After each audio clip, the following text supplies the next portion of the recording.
Assalomu alaykum hurmatli qarindoshlar, yaxshimisizlar? Bugun 2020 yil 7-oyning 17-kuni juma. Bugungi bu sayrda men tuvandagi mazmunlarni diqqatingizga sunmoqchi. Oldi bilan yana COVID-19, ya'ni Xitoyning Wuhan shahrida taralgan bu vaboninki vabo haqida to'xtalaydi. Bu vabo dunyoninki siyosiy, iqtisodiy va ijtimoiy sog'lomlikka nurg'un aks ta'sirlarni ko'rsatdi. Xabaringlarda borgidek, buningki iqtisodiy jihatga keltirgan ta'sirlarini men so'zlab kelyapman. Shunga bu haqda ko'p to'xtalmayman.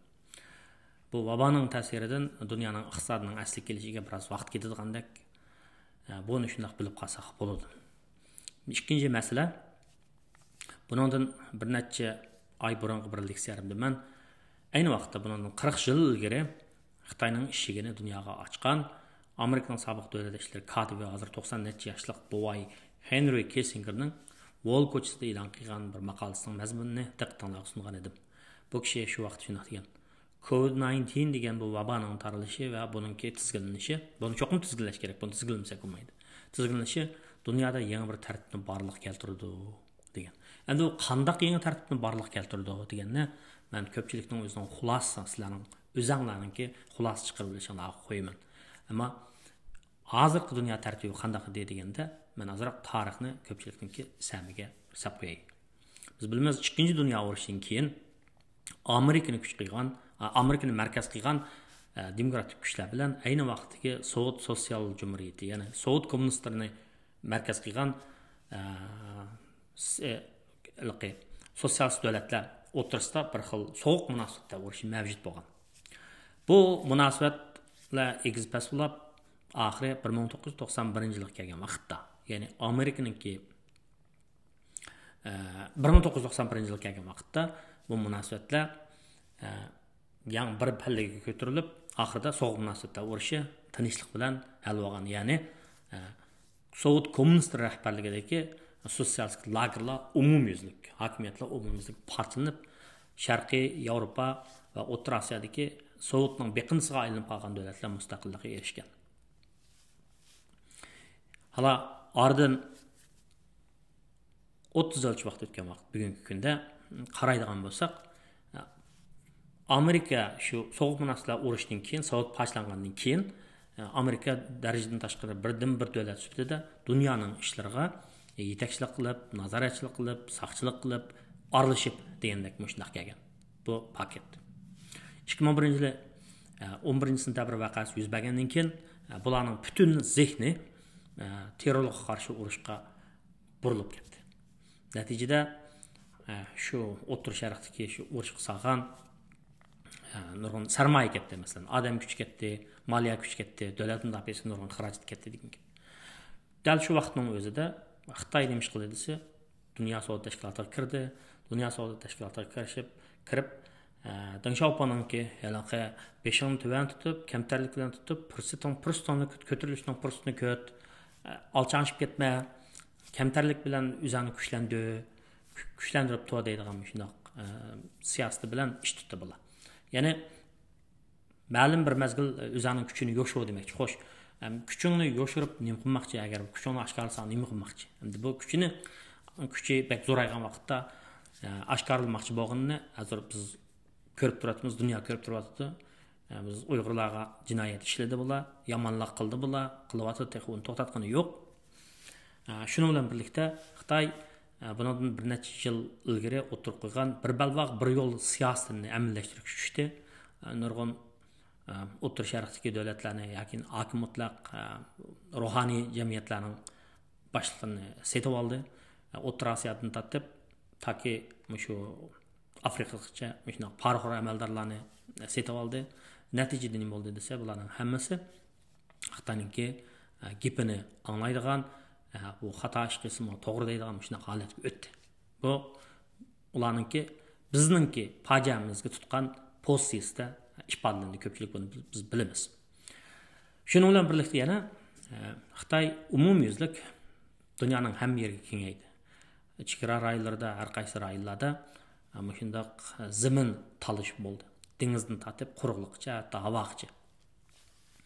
Va yana Amerika bilan fan-texnik jihatda, harbiy kuch jihatda, siyosiy kuch har qaysi jihatlarda umumyuzlik raqobat kuchdi. 2016 yılı Amerika'nın prezidenti Donald Trump'ның sayılışı bilen, onun Xitayga karşı 2018 yılı soda urushini qo'zg'ishi bilan bu ish ma'lum bir nuqtada to'xtab qilishning o'rniga yomonlashib, hozir xuddi ayni vaqtda Xitoyninki bir necha yil burunqi sobiq boshbaqani Wang Yang degan kishi, hozir bu siyosiy byuroning doimiy heyat a'zosi, siyosiy kengashining raisi. Bu kishi Amerika bilan Xitoy o'rtasidagi munosabatni so'qishib turadigan, ajrashib ketmaydigan ayolga o'xshatgan. Hozir bu munosabat yomonlashib, nimaga aylandi desa, bir-biri bilan so'qishib turib, yana bir uyda turadigan ayolga emas, ajrashib ketmaydigan ayolga emas, bir-biri bilan so'qishib turib, ikki uyga ayrilib turib, bir-birini tillashadigan, bir-birini o'ch ko'rishadigan shunday bir yerga o'tdi. Buni biz yaqinqi ahvollardan ko'ramiz, yaqinqi ahvollardan bilyapmiz. Xitoyning Hong Kong masalasiga tutgan pozitsiyasi, Uyg'urlarga tutgan pozitsiyasi va yana bu Amerikaninki Xitoyning yana chet el muxbirlariga tutgan pozitsiyasi va shundaqla bunga qarshi tit for tat, unda qazan mundaq cho'mach yoki mamush sasang mamushni salm degan o'xshash Amerikaning inkos qaytirishi dal Xitoyning usulini qo'llanadi. Mana Amerika o'zining usuli bilan Xitoyninki axborot vositalarini cheklashga boshladi.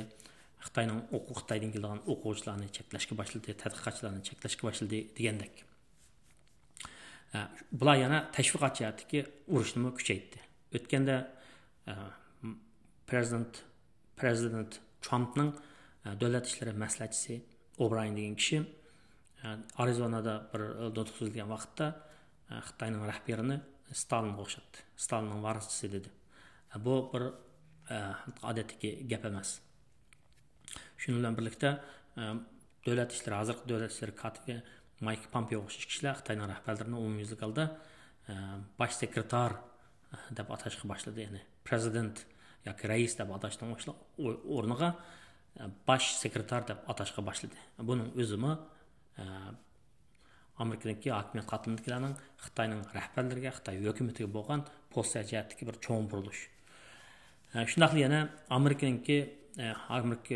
hukumati Xitoyga Uyg'urlarga nisbatan kishilik huquq dafsanchiligini o'tkazishga Xitoy hukumatining yordamida bo'lgan Xitoy shirkatlariga qarata jazo e'lon qildi. Xitoy amaldoriga qarshi jazo e'lon qildi albatta. Va yana bizningki rayonimizda, bizning vatanimizda Uyg'urlarningki zo'rliq amalidan foydalanib maslahat yozgan shirkatlarni jazolashning peyiga tushdi.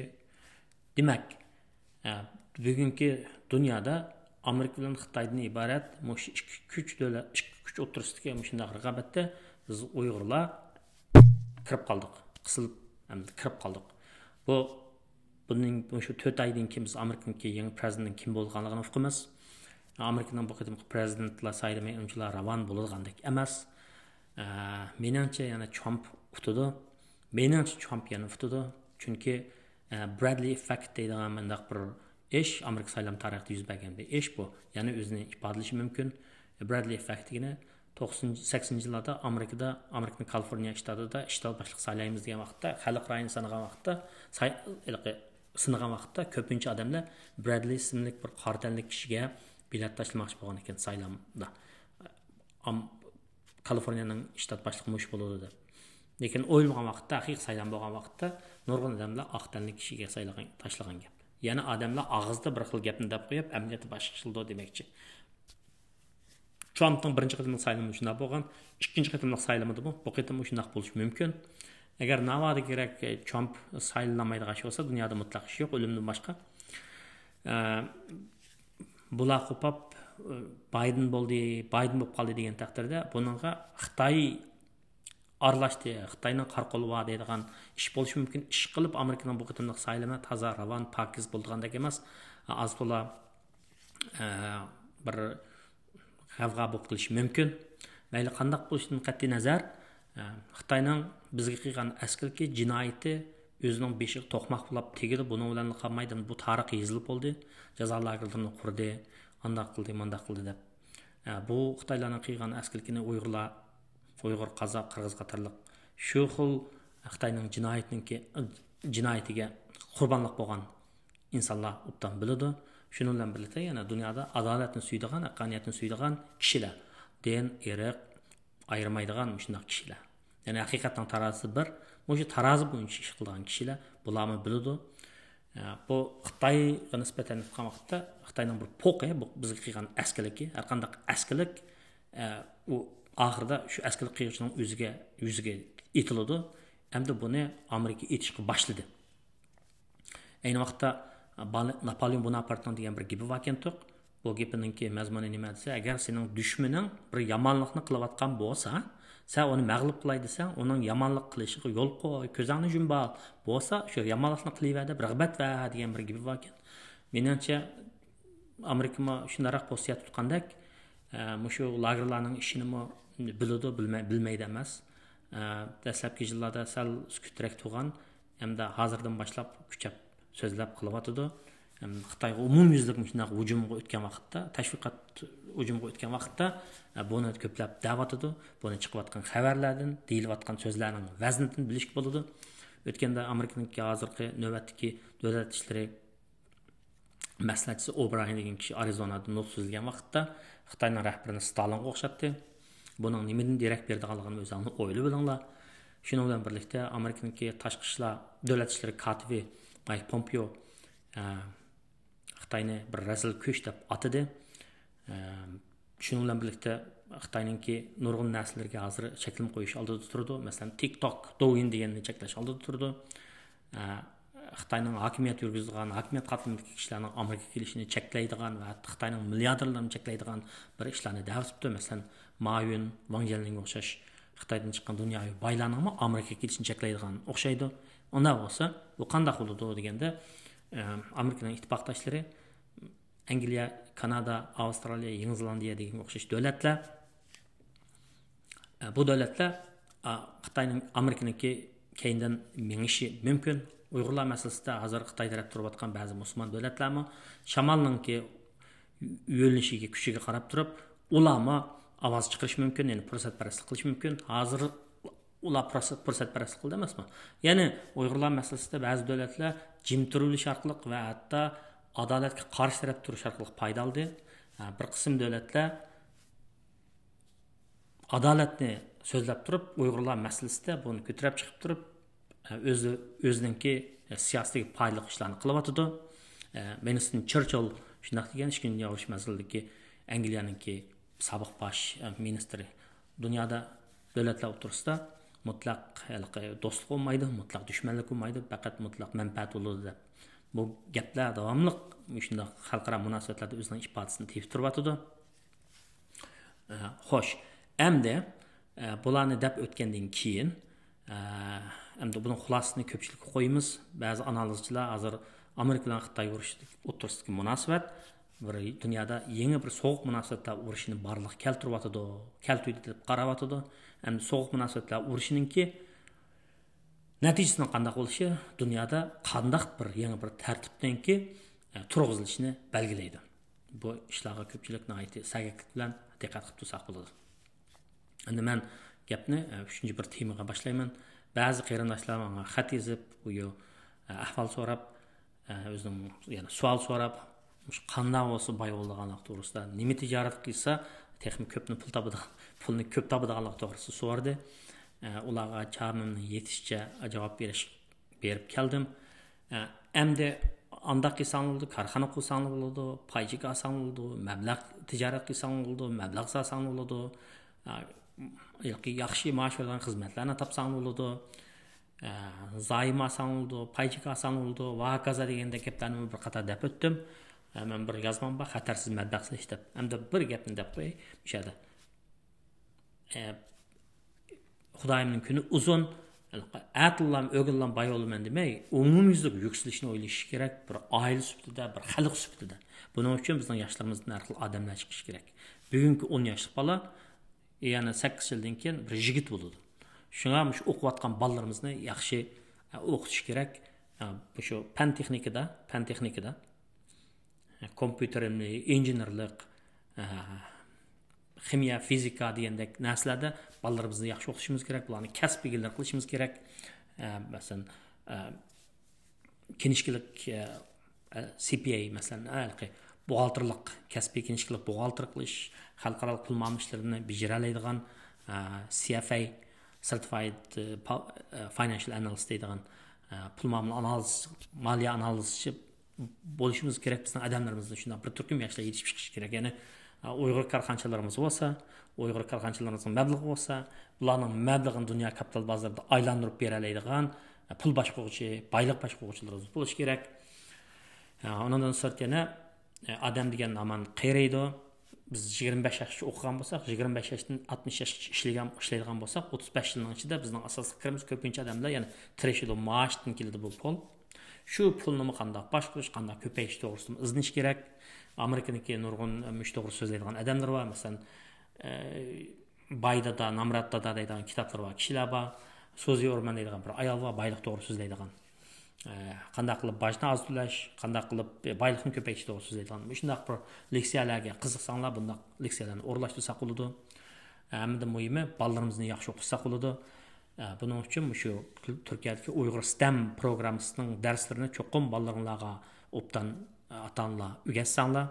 Ben balam üyteydiysem, benim balam Ali mektepke ötep kettim.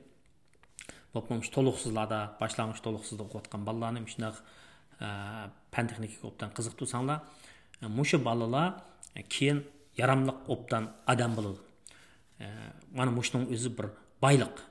Altın kömüşni hacısı tügeydi, yütürvesi yoqaydı, lakin bilimni hech kim alamaydı. Dünyanın nergi varsa, bu bilim ba adam harılım qalmaydı. Bu to'g'ri so'zim keldi. Adan eng oxirida yana bir necha qarindoshlarimiz o'zining hayotda umidsiz bo'lib ketganligi, tushkun bo'lib ketganligi to'g'risida shunday qarashlarni o'tirib qo'ygan. Ularga mendaq oxirida mendaq bir so'zimni bir yetkazib qo'yay. Ya'ni o'lmagan jonda umid bor deydigan. Ko'nglimizning aram bo'lmagan chaqlarda, hayotdan xo'shallik topolmagan chaqlarda parishonlik va umidsizlik qalbimizni chulg'ib oladi.